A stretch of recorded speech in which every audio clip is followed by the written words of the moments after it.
Iterambere ry'ubuhinzi n'ubworozi ni inkuru ishishikaje cyane muri iki kinyejana. Wari uzi ko imibereho mpamo uko byagenda kose ishingiye kuri iki kintu?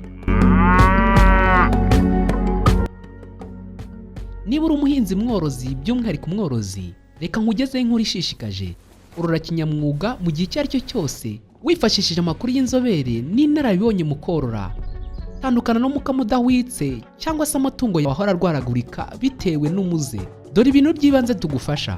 Niba ushaka korora bya kinyamwuga, tugufasha kubona inka zitanga umukamo, uburyo buhwitse bwo guhinga ubwatsi bwongera umukamo ku matungo yawe. Tunagufasha muri serivisi zo gutunganya aho kubaka ikiraro ndetse no kubaka ikiraro kigezweho kandi kidahenze, aho inka ibona aho irira, aho inywera, ubwo ishokera ndetse n'aho ibyagira, kandi mu mwanya mutoya w'ahantu ufite.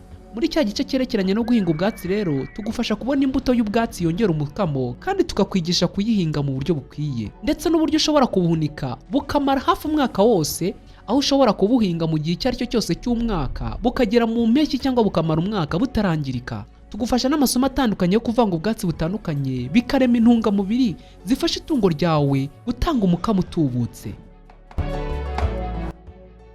Si ibyo gusa, tukugira inama ndetse n'uburyo runaka ushobora kwita ku matungo yawe agatanga umukamo utubutse ndetse n'umusaruro ntagereranywa. Ubujyanama mu buryo bwo kwita ku matungo yawe ntahora arwaraguritse, ahubwo ugatera imbere cyane. Tugufasha mu buryo ubwo ari bwo bwose, kandi dushobora kugusanga mu matsinda, wowe ku giti cyawe ndetse n'amashyirahamwe runaka. Ushobora kudusura ku giti cyacu aho dukorera, cyangwa se tukagusanga aho wororera. Umusaruro mwiza w'ubuhinzi n'ubworozi, imbaduka ikwiye mu kuzamura igihugu cyacu.